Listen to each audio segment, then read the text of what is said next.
Victoria's reputation preceded her in the shadows of classified operations, missions so lethal and impossible that few could even imagine surviving them.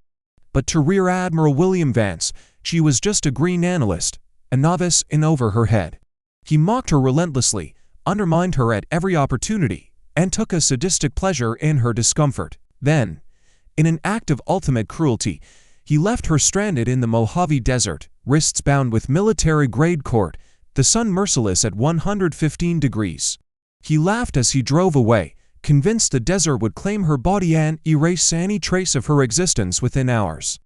In his mind, she was already gone, and his conscience clean. What he did not foresee was Victoria's unyielding resolve, her mastery honed in the world's deadliest theaters, and her mind sharpened by every impossible mission she had survived. Days later, she emerged from the desert not broken, but unstoppable. Armed with proof of William's crimes and corruption, she methodically dismantled his career, exposing every secret he thought buried. The man who had laughed at her desperation would now face the consequences of his arrogance, cruelty, and betrayal. How did she endure the desert alone? How did she track a man who believed himself untouchable? And what shocking truths did she uncover along the way? These are the moments that will unravel the full story of her relentless pursuit and chilling revenge. But before we dive in, take a moment to subscribe to the channel. Now, let's discover how this story truly began. The Mojave sun was not merely heat, it was mass, a crushing presence that pinned the desert to itself, bending the air into shimmering waves and forcing every breath to scrape through scorched lawns. The ground radiated 115 degrees of stored punishment. Sand clung to Victoria Haynes's cheek, embedded in the thin film of sweat and blood where the skin had split. Each inhale tasted of iron and dust. Her wrists burned worse than the sun. 550 cord, olive drab, military-grade nylon, braided tight, its fibers biting into flesh with clinical precision. Whoever tied it had known exactly how much pressure to apply, tight enough to occlude circulation, loose enough to let the nerves scream. With every heartbeat, pain pulsed outward, synchronized, methodical. Her fingers were numb, swelling already visible, the skin mottled where blood struggled to move. She lay on her side, cheek pressed to gravel, forced still by exhaustion rather than restraint. Dehydration had begun its quiet work. Her tongue felt thick, useless, swallowing hurt. Somewhere in the distance, a cicada clicked, slow and indifferent, boots crunched nearby. Rear Admiral William Vance stood over her, casting a sharp-edged shadow that cut across her face. 6'2", squared shoulders, posture carved by decades of command presence. His uniform was immaculate despite the environment, no sweat stains, no dust clinging to the fabric. Rows of ribbons sat perfectly aligned on his chest, each one earned, stolen, or leveraged into place. The trident pin caught the sun and flashed, a brief glint like a blade. He adjusted his sunglasses with 2 fingers, the motion economical, practiced.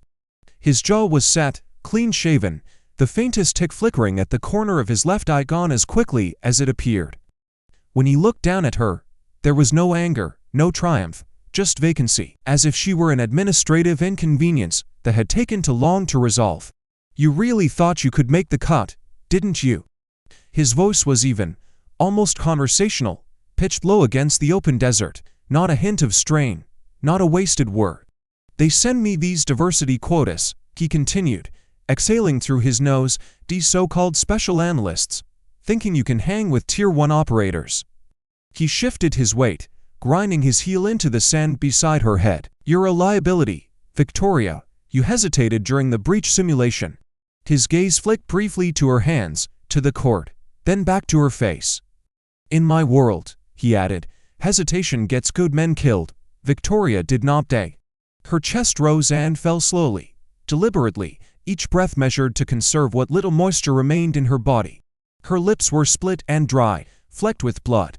She lifted her eyes to meet his, the movement minimal, controlled. "This isn't a training exercise, Admiral," she rasped.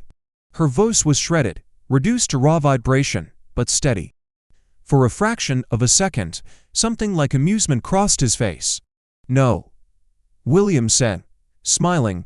It didn't reach his eyes. The expression twisted slightly, asymmetrical, cruel in its restraint. "This is natural selection."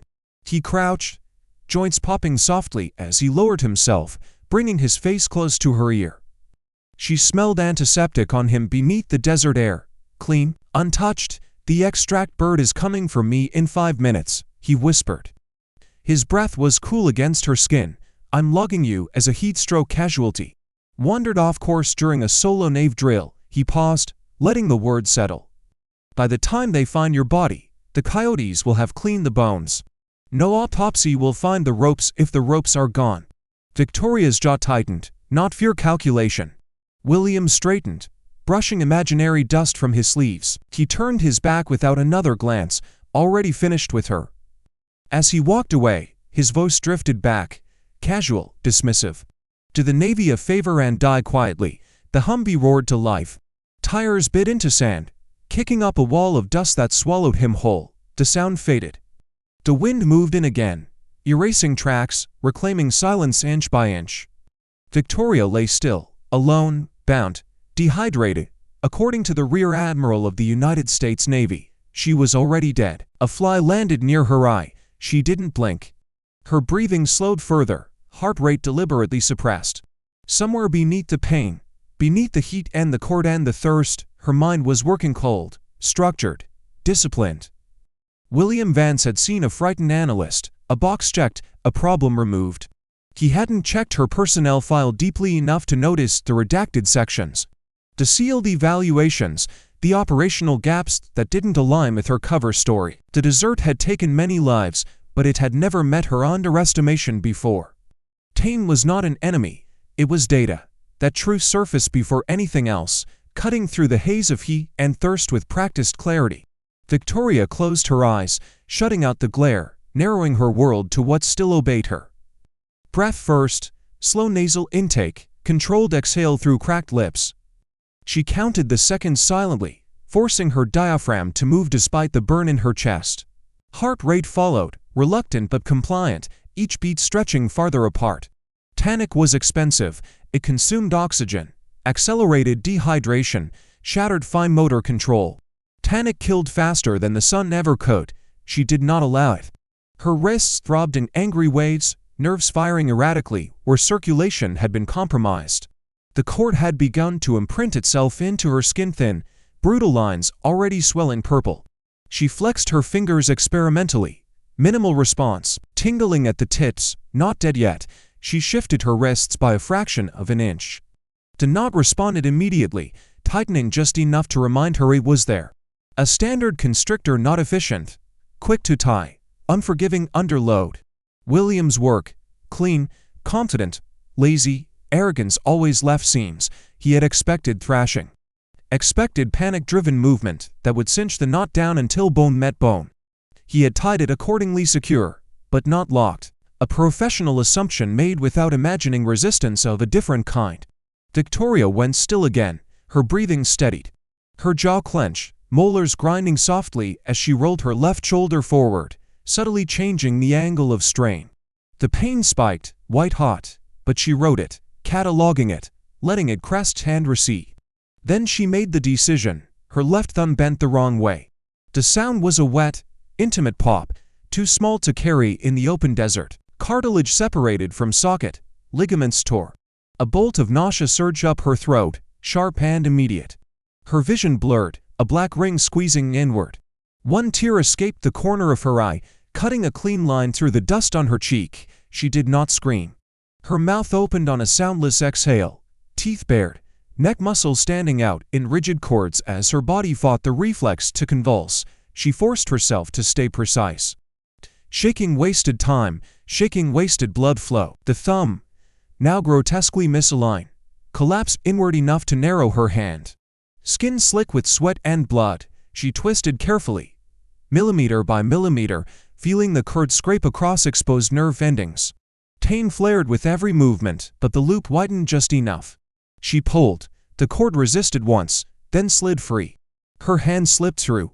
For a moment, she stayed exactly where she was, forearm limp against the ground, breathing through clenched teeth as sensation flooded back into her wrists in violent pins and needles. Her pulse hammered, her stomach rolled. She swallowed hard, forcing bile back down. Free, she brought her injured hand close to her chest, eyes open now, scanning without moving her head. No vehicles, no movement, just heat shimmer and stone and silence. With a sharp, controlled inhale, she reset her thumb. The joint slid back into place with a dull, grinding click that made her vision flash white. Her shoulders tightened reflexively, fingers clawing into the sand, but she held herself together, riding the aftershock until it dulled into a deep, throbbing ache. She flexed the thumb once, painful, functional, good enough.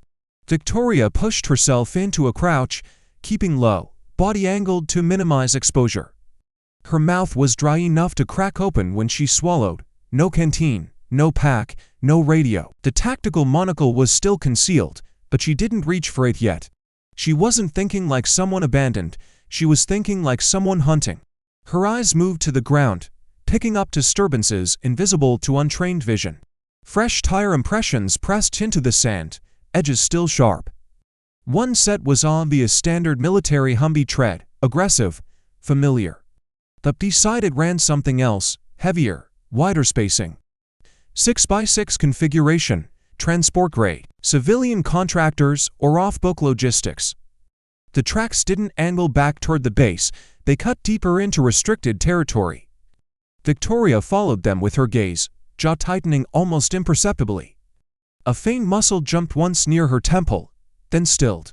The pattern resolved itself with cold clarity. William hadn't just removed a problem, he was moving toward one. She turned her body in the opposite direction of safety. Toward heat, toward uncertainty, toward whatever required secrecy so absolute it justified murder. Victoria rose into a low, efficient movement and began to follow the tracks, her shadow stretching long behind her across the desert floor. She did not walk toward salvation, she tracked. Night came hard and fast, the way it always did in the Mojave. The heat collapsed without warning, replaced by a cold that cut through skin and bone with equal indifference. What the sun had crushed, the darkness now punished. Victoria felt it immediately, her sweat-chilled uniform stiffening, muscles tightening as her body recalibrated to survive the opposite extreme. She welcomed it, cold sharp in the mind, cold punished complacency. She moved low, her silhouette erased against rock and scrub, advancing inch by inch using a skull drag crawl drilled into her nervous system years earlier. Elbows pulled, knees followed, spine flat. Head barely lifted, every motion deliberate, minimizing thermal and visual signature. The injured thumb protested with each pull, sending a dull ache up her forearm, but she compensated automatically, redistributing load without conscious thought. Breathing stayed shallow, controlled, no wasted vapor in the cooling air. Her monocle remained hidden until she reached a shallow rise of volcanic stone overlooking a shallow basin 2 miles north of where William had left her. She paused there, chest pressed to rock, pulse steadying. A faint tremor ran through her forearm, not weakness, just the after effect of trauma and dehydration. She waited until it passed. Only then did she reach into her boot. The tactical monocle slid into place with a soft click, its familiar weight settling against her brow. The world shifted instantly into grainy green, edges sharpened by artificial clarity. Heat signatures bloomed into view, engines, bodies, metal retaining warmth long after sunset. She found it, not a forward operating base. No perimeter lights, no defensive posture. No radio chatter discipline consistent with military command. Instead, unmarked trucks sat in loose formation, engines idling intermittently, heat bleeding from oversized tires pressed deep into sand. A transaction point. Victoria adjusted focus, jaw tightening slightly as the image resolved. William Van stood near the lead vehicle, relaxed, posture loose in a way it had never been around her. His cover was gone. No performance, just a man conducting business. He wasn't meeting command, he was meeting contractors. Men in civilian tactical gear moved between the trucks and stacked crates, their clothing deliberately nondescript, no unit patches, no national identifiers. One wore his rifle slung to casually, muzzle drifting off safe arcs. Another chewed something, jaw working steadily, professionals, but not military. Not accountable to a chain of command that mattered. Victoria's eyes tracked the crates, not food, not medical supplies, to narrow, to reinforced. The thermal profile told the rest of the story, dense electronics packed in foam. She zoomed in, adjusting gain until serial stencils came into view. Optics, advanced thermal imaging arrays. Prototype housing still marked with restricted handling codes, ETAR controlled. Her throat tightened almost imperceptibly. This wasn't corruption at the margins. This was strategic theft, capability transfer, the kind of crime that didn't end careers, it reshaped battlefields. William laughed. The sound carried easily in the dry night air, unguarded, confident. "Load it up," he said, gesturing toward the last truck. "The new girl is gone. The dessert took care of the paperwork. We're clear." Victoria's fingers curled once against the rock, knuckles whitening, then relaxed again. No wasted motion, no reaction he could sense. Her face remained still, eyes unblinking behind the monocle. She reached into the lining of her belt with her uninjured hand and extracted a tiny, ruggedized SD recorder, its casing scuffed from years of concealment.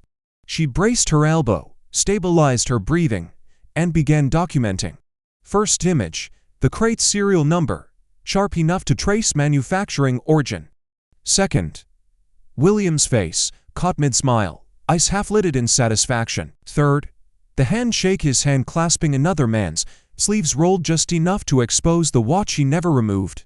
Fourth, the wider scene, trucks, men, crates, context, each capture was silent, efficient, irrefutable. She powered the recorder down and slid it back into place, pulse steady, mind already mapping exfiltration routes. 20 miles of open terrain stood between her and the nearest civilization.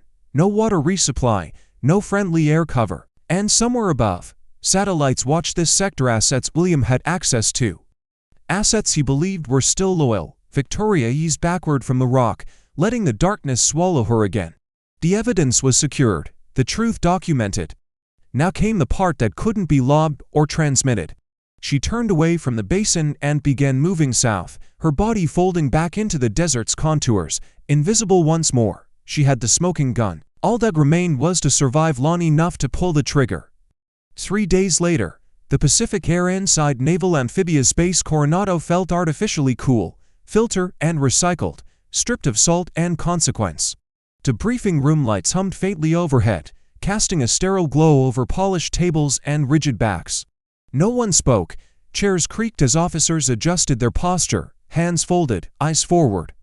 The silence had weight. Rear Admiral William Van stood at the podium with his head bowed, shoulders squared, in a posture calibrated for optics. His uniform was immaculate, creases sharp enough to cut. The ribbons on his chest caught the light as he inhaled, a measured breath drawn just deep enough to lift his rib cage. On the screen behind him, a single image glowed. Victoria Haynes, neutral background, regulation, ID photograph. Expression blank, cropped hair. A face designed to disappear into files. "It is with a heavy heart," William began. His voice carried a tremor, subtle and practiced, the kind taught in media training and refined through years of command briefings. He paused at the comma, letting the room absorb the gravity he was presenting. A muscle near his jaw tightened, then released. "That we suspend the search for specialist Victoria Haynes." He lowered his gaze again, fingertips resting lightly on the podium's edge. "The harsh environment of the training ground is unforgiving.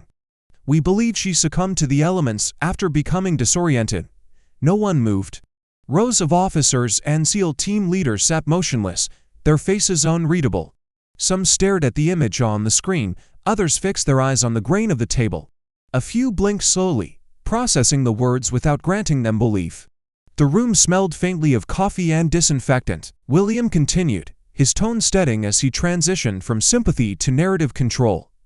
"She was inexperienced," he said, lifting his head just enough to make eye contact with the front row. His eyes lingered there a fraction longer than necessary. "We tried to warn her that the course was too advanced.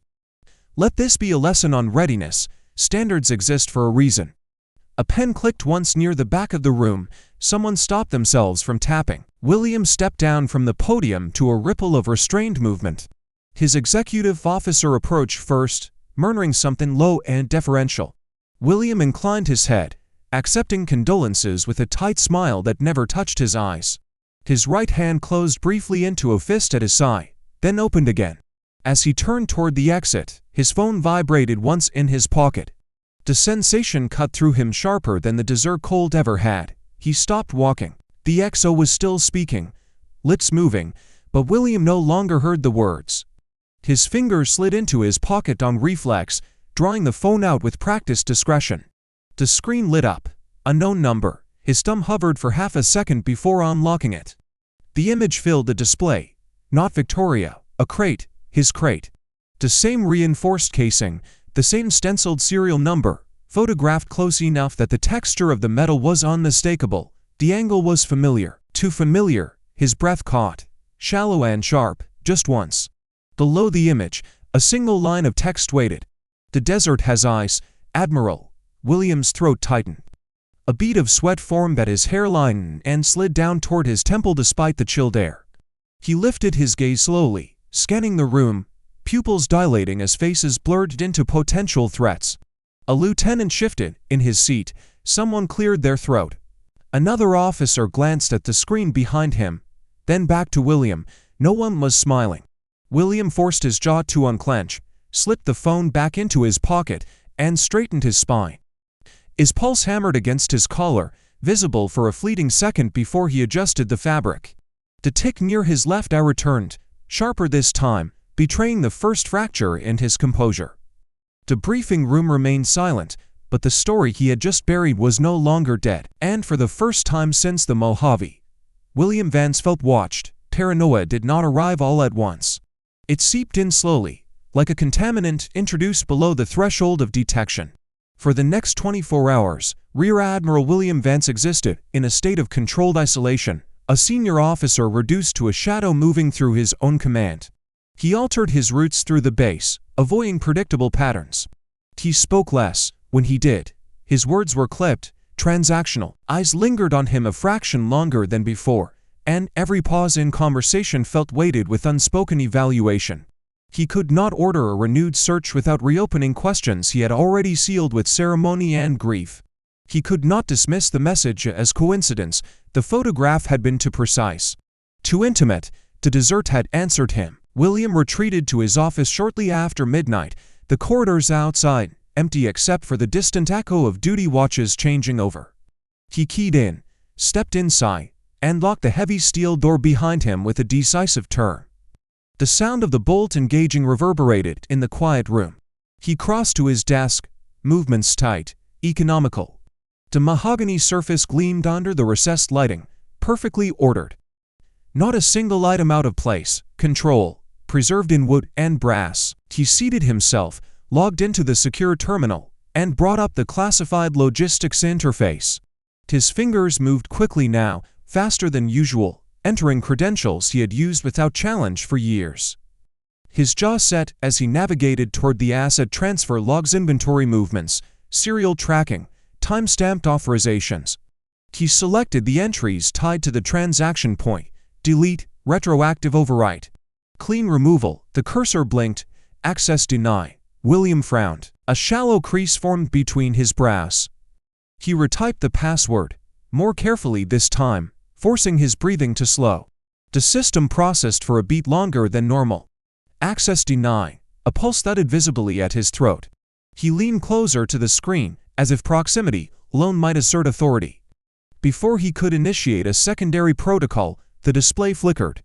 The familiar Navy interface vanished. In its place, a black terminal filled the screen. Green text began to appear, line by line, not prompted by his input. The font was monospaced, stark, unmistakably deliberate. Deleting evidence is a violation of UCNJ Article 134, William. His chair scraped sharply against the floor as he stood. The sudden movement sent a dull ache through his clenched shoulders. He slammed his fist down onto the desk, the sound cracking through the room, rattling a framed commendation on the wall. "Who is this?" His voice rose, breaking the silence he had so carefully maintained. The question hung unanswered, absurd, in the empty office. The cursor blinked again. Another line appeared. "Check your drawer." William stared at the screen, breath shallow now, nostrils flaring as he fought to regain control. His eyes flicked toward the door, then back to the terminal. The faint tick at the corner of his left eye returned, more pronounced, betraying the stress he could no longer suppress. Slowly, he turned toward the desk. His hand hovered over the bottom drawer for a moment, fingers trembling despite his effort to still them. He swallowed once, then pulled it open. Resting neatly on top of his pristine files was a length of olive drab 550 core. The knot was intact, tight, familiar. Nested within the loop lay a jagged rock, bleached pale by the sun, its edges worn smooth by wind and sand. A fragment of the Mojave, unmistakable in texture and color, out of place, impossible. William's breath caught, trapped halfway between inhale and exhale. His hand recoiled as if burned, knuckles whitening as his fingers curled into his palm. Sweat beaded along his spine beneath the uniform, cold and sudden. His mind raced, searching for rational explanations, pranks, breaches, compromised aids, but none held. The security logs, the locked door, the server denial. This was not a warning left at a distance, this was proximity. Victoria Haynes was not a casualty lost to heat and confusion. She was not a file closed with a eulogy and a photograph. She had crossed the desert. She had crossed his defenses. She was alive. And worse, she was inside the building. William eased the drawer shut with trembling care, as if sound itself might summon her. His reflection stared back at him from the darkened terminal screen, eyes wide, jaw tight, authority cracking at the edges. For the first time since he had turned his back on her in the sand, William Vance understood the truth with absolute clarity. The hunt was no longer his. William's hand went to his sidearm on instinct. The pistol cleared the holster with a sharp, practiced motion, the polymer grip biting into his palm as his finger indexed straight along the frame. He pivoted slowly, shoulders tight, eyes scanning his own office as if it had turned hostile in the last 60 seconds. Desk, window, corners, door frame, every shadow felt deeper than it had a moment before. He moved like a man remembering old drills under new fear-clearing angles, who aggressively, overcorrecting, breath coming shallow through his nose. His jaw clenched, tendons standing out in his neck as he swept the muzzle across familiar furniture that suddenly looked foreign. Nothing, the silence pressed harder than nose ever could. William yanked the door open and stepped into the hallway, pistol raised. His aide, mid-stride with a tablet tucked against her chest, froze as he burst out.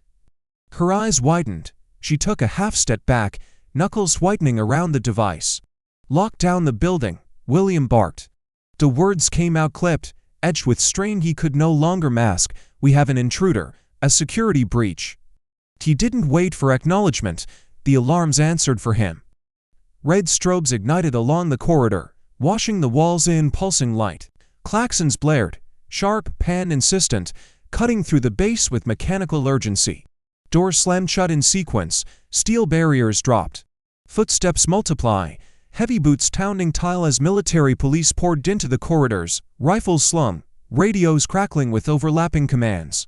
William felt it then, a brief, intoxicating surge of relief.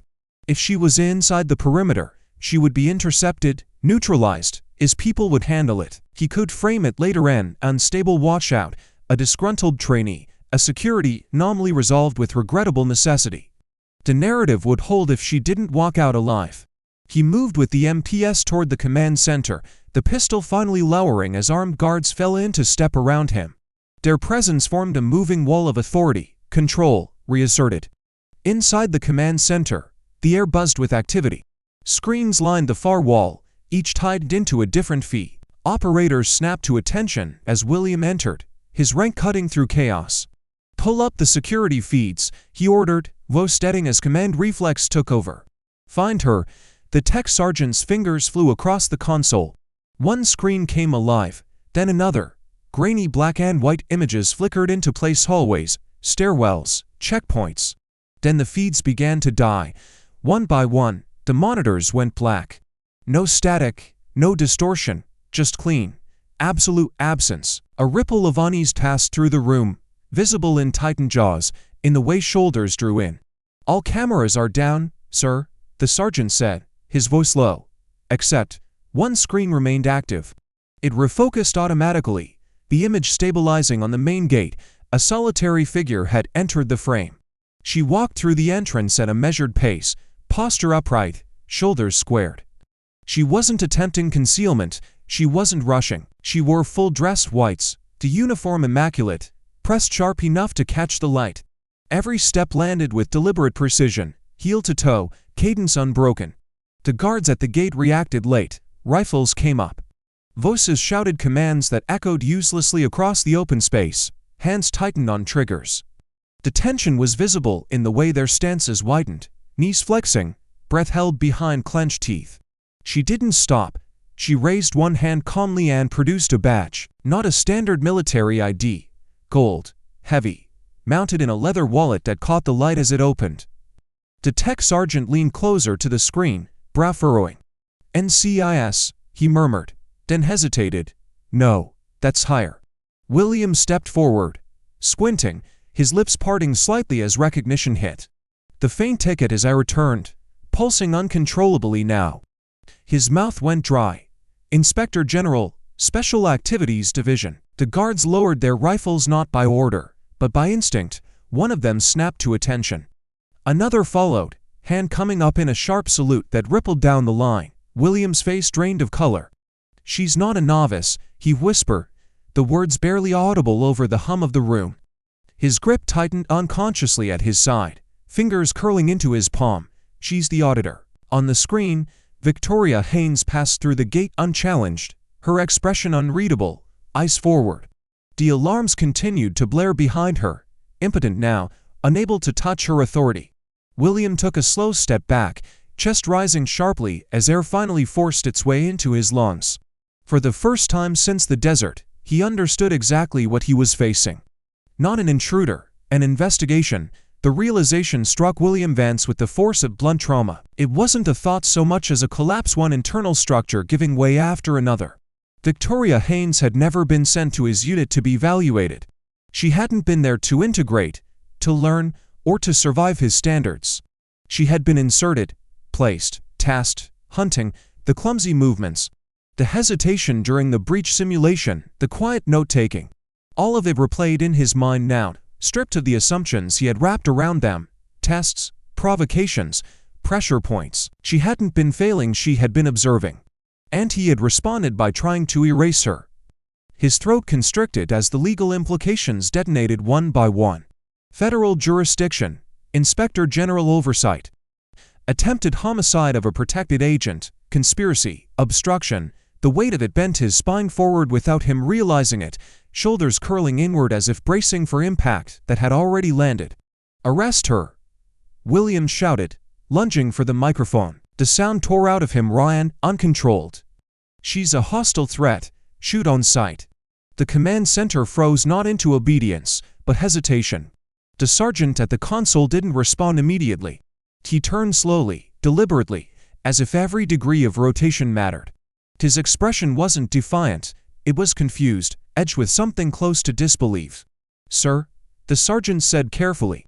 His eyes flicked back to the screen, then returned to William. "She's a lieutenant commander. She's outranking the MPS at the gate." A pause. "They aren't shooting," he added. "They're saluting." On the monitor, the scene unfolded with quiet finality. Rifles lowered in sequence, boots came together. Hands snapped up in crisp, automatic motion. The guards' faces showed the same internal recalibration, confusion yielding to protocol. Victoria walked through them without breaking stride. She carried a briefcase in her left hand, matte black, reinforced corners. Her right arm swung naturally at her side. Her face was composed, eyes forward, expression stripped of anything extraneous. Not anger, not triumph, just execution. William staggered back a step. "No," he whispered, the word barely forming. His hand went to his pocket, fingers fumbling for the burner phone. He turned away from the screens, back hunched as if to shield himself from the image. "Get me the extraction team," he hissed into the device, voice dropping to a frantic whisper. "Plan B. Get me out of here. Now." Silence answered him. Then a voice filled the room, not from the phone, but from everywhere at once. "I can't do that, Admiral." William froze. It wasn't his aide. It wasn't base security. It was Victoria. Her voice came over the facility's public address system, clean and evenly modulated, stripped of emotion but heavy with authority. Every speaker carried it, every hallway, every locked door. "All personnel," she announced, her cadence precise, unmistakably command grade. "This is Lieutenant Commander Haynes. Secure your stations." William's mouth opened, but no sound came out. Admiral Vance is relieved of duty effective immediately, she continued, penning a high crimes investigation. The words were clinical, final, each one landed like a round chamber and fired. William bolted. He shoved past a stunned lieutenant, ignoring the shouts behind him, boots slipping slightly as he rounded the corner toward the emergency exit. His breathing broke into harsh, uneven bursts, chest burning as adrenaline spiked past control. He burst through the rear door and into the parking lot. The night air hit him like a slap. He sprinted toward his personal vehicle, gravel crunching under polished shoes never meant for running. His hand dove into his pocket. Keys, where were? They slipped from his fingers, metal clattered against asphalt, the sound impossibly loud. He dropped to one knee, scrambling, hands shaking so violently he missed them once, twice. Sweat streamed down his temples, blurring his vision. Behind him, alarms still wailed. And somewhere inside the building, Victoria Haynes was closing distance not with haste, but with inevitability. As he bent down to grab the keys scattered across the asphalt, a shadow cut across the harsh sodium lights of the rear lot. William froze mid-motion, his spine locked. The shallow breath caught halfway in his throat refused to complete itself. He looked up. Victoria stood 10 feet away. She was no longer in dressed whites. The pressed uniform, the ceremonial polish, the illusion of compliance were gone. She was back in operational kitplate carrier fitted tight to her torso, comms rooted clean, sidearm secure, in a high-ride holster. The desert had stripped nothing from her. It had simply reminded everyone who she was. The ropes were gone. The dust was gone. The bruises were gone. The stillness was not. Behind her stood the Master Chief of the SEAL team. His posture was relaxed, hands resting loosely at his sides, but the angle of his shoulders told a different story. He wasn't there as muscle. He was there as judgment. Behind him stood the base general. No weapon visible, no need for one. She showed us the pictures, William, the general said. His voice never rose. It didn't have to. Each word landed with the weight of a formal charge sheet. Satellite imagery, bodycam stills, time-stamp telemetry. William straightened slowly, brushing grit from his trousers with exaggerated care. His mouth curved into a laugh that arrived a second too late. The muscle under his left eye began to twitch, betraying the effort it took to keep his breathing even. "Sir, this is absurd," he said, spreading his hands as if offering reason. "She's mentally unstable. You know how these washouts react when discipline. Save it." The Master Chief stepped forward once. His boot scraped the pavement, deliberate. He spat onto the ground near William's polished shoes, the sound sharp in the quiet lot. "We audited the armory," he said. "Thermal optics, serialized, missing." His eyes never left William's face. "Then we pulled finance. Offshore shells in a Caymans, Panama. You weren't even subtle." William's jaw clenched. His tongue pressed against the back of his teeth, searching for words that wouldn't come. His gaze slid back to Victoria. He expected rage. He expected satisfaction. He expected the tremor of revenge. He found none of it. Her face was still. Eyes steady. No flared nostrils, no tightening at the jaw. Just the same detached assessment she'd worn under the desert sun, while dehydration chewed at her vision and her wrists bled against zip ties. "You told me hesitation gets people killed," she said quietly. Her voice carried without effort. No microphone, no amplification. Just control. "You were right." Something inside William snapped. The calculation vanished, replaced by animal panic. His hand dropped toward his waistband, fingers clawing for the concealed pistol he'd carried out of habit, not courage. It was a foolish move. The Master Chief moved first, not fast, just inevitable. His forearm crashed into William's wrist, bone on bone. The pistol clattered across the pavement, skidding out of reach. William staggered back, breath exploding from his lungs and a wet grunt as his knees buckled. He went down hard. The general didn't flinch. He simply nodded once. "Admiral William Vance," he said, already turning away, "you are detained pending court-martial under the Uniform Code of Military Justice. Attempted murder of a federal officer, obstruction, fraud, conspiracy." MP boots were already closing in, measured and professional. Victoria watched as they cuffed him, the steel clicking tight around wrists that had once signed diplomat orders like death warrants. When he was pulled to his feet, his eyes met hers one last time. She didn't look away. She didn't speak again. She simply stood there quiet, composed, unbroken as the institution he had tried to weaponize finally turned and crushed him under its own weight. Victoria moved before William's fingers even brushed the grit. There was no warning, no flourish, just motion compressed into instinct. Her hand trapped his wrist, rotated it past anatomical tolerance, and drove forward with her hip. The sound was sharp and unmistakable. Bone protested, ligament failed. The pistol fell from a hand that no longer obeyed him. William screamed. It tore out of him raw and dignified as he collapsed to his knees, the shock rippling through his frame in violent spasms. His free hand clutched uselessly at his ruined wrist, fingers slick with sweat, his breath stuttering as pain hijacked every coherent thought. Victoria did not follow up. She stepped back, controlled, already disengaging, her eyes scanning not him, but the perimeter. The threat was neutralized. Anything more would have been indulgence. The MPS surged in, boots pounding pavement, rifles slung as hands grabbed flesh and fabric.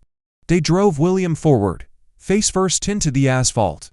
His cheek struck hard, teeth clicking together as the impact forced a grunt from his chest.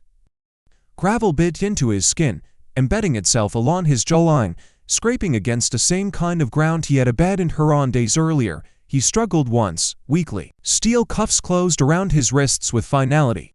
Article 85, Victoria said, her voice even, each word precise. Desertion. She watched the MPS secure him, ensuring the cuffs were double-locked. Article 134, conduct prejudicial to good order and discipline. Her gaze flicked briefly to the general, then back. Article 80, attempted murder. William turned his head as far as the restraints allowed. Blood ran from a split lip, dark against the gray pavement. He spat, a wet, bitter sound, red mixing with dust. "I made this unit," he rasped. The words came out thick, loaded with desperation. "'Tis good I fixed on her, wild and burning. You're nothing, you hear me? Nothing. You're just a girl playing soldier." Victoria didn't react at first. She took one measured step forward and lowered herself into a crouch. Close enough that he could see his own reflection in her eyes. Close enough that he could feel her breath steady, controlled, unhurried. The night air seemed to contract around them. Her expression didn't change. No anger, no triumph, just clarity. "I'm not a soldier, William," she said quietly. Her voice dropped, not softer, sharper. "I'm the consequence." For a fraction of a second, something in his face fractured. The sneer faltered. The bravado collapsed inward, replaced by the hollow recognition of a man who finally understood that power, once abused, always collects interest. Victoria rose smoothly, already down with him. She didn't look back as she lifted her hand and gave a short, precise signal, "Get him out of my sight." The MPS hauled him up, his boots dragging as he was pulled toward the waiting transport. His protests dissolved into incoherent noise, swallowed by distance and discipline. Victoria remained where she was, shoulders square, breathing slow, the night settling around her as the last echoes of his authority disappeared into silence. 6 months later, the courthouse exhaled a heavy, tense silence as the gavel slanted down. The sharp crack echoed against the marble walls, final, irrevocable, dishonorable discharge and confinement for a period of 40 years. The words hung in the air like lead, each syllable settling into the consciousness of everyone present. William Vance, once a towering figure of authority, now appeared diminished, gaunt and pallid, his skin drawn taut over brittle bones. His hands, restrained in steel cuffs, shook faintly, the veins in his wrists protruding sharply. His eyes avoided the gallery, scanning only what he could control, and he knew exactly who had come to witness this reckoning. Outside, the midday sun had begun its descent, casting long, angular shadows across the courthouse steps. Victoria stood rigid, flawless in her dress blues. Every crease in her uniform bore witness to discipline and years of precision, a stark contrast to the dust and chaos of the desert that had once threatened her life. The novice illusion she had worn like a temporary mask was gone, stripped away by truth and mastery. On her chest, the Navy Cross gleamed subtly, an emblem of valor from a mission so classified that even whispers of it were forbidden. Her lips pressed together in a calm line, her jaw firm, her eyes scanning the streets for any sign of residual threats, although none remained. The faint hum of her phone broke her focus, a new mission brief. Its vibration against her thigh felt like a heartbeat of purpose. She slid it from her pocket, eyes flicking to the secure notification, reading only what was necessary to prepare her mind. Her expression remained unchanged. The emotion had been distilled into action long ago. She moved with deliberate, economical steps toward her vehicle, the heels of her boots clicking on the pavement in a rhythm that seemed almost ceremonial. As she adjusted her sunglasses, the orange glow of the setting sun glinted off the lenses, obscuring the clarity of her gaze from any onlooker, but highlighting the resolve in her posture. The desert had tested her endurance, her physiology, her psychology. Every muscle memory honed during SEER training, every tactical reflex drilled during years of classified operations had been engaged to survive the betrayal of a man who had once commanded her respect. The Admiral had attempted to dismantle her, to rewrite the narrative of her life. Instead, every calculated act of cruelty had forged her into something sharper, more precise, and far more dangerous to those who underestimated her. She reached for the door handle, but paused, fingers hovering. Her eyes lifted to the horizon, watching the sun touch the edge of the earth, the light a mirror of the fire that had burned in her veins through every moment of the desert ordeal. The scar on her wrist, faint but visible, was a reminder of the 550 court, of the pain that had once sought to claim her. Her thumb traced it lightly, a micro-expression of acknowledgement and quiet reverence for survival, not for herself alone, but for the consequence she represented to anyone who would exploit weakness. "Ready for the next one, Commander," the voice came from the driver, calm yet expectant, the unspoken trust in the cadence reflecting years of silent coordination. Victoria's eyes met the horizon again. She exhaled slowly, the faintest twitch in her jaw betraying the faintest trace of anticipation. "I'm just getting started," she said, her voice a measured whisper of authority and promise. It was not bravado, it was inevitability. Each word carried weight, an unspoken warning, a statement of capability. She slid into the car, closing the door with deliberate precision, and the vehicle hummed to life, pulling her toward the unknown, toward the missions that would test her further, sharpen her further, define her entirely. Every line of her uniform, every scar and memory, converged into one singular presence, quiet, professional, unstoppable. For those who have followed Victoria's journey, the story does not end here. Her path is ongoing, her vigilance unbroken. If you want to witness more stories of resilience, tactical mastery, and quiet professional ethos, subscribe to the channel now. Stay updated, and never miss the next mission.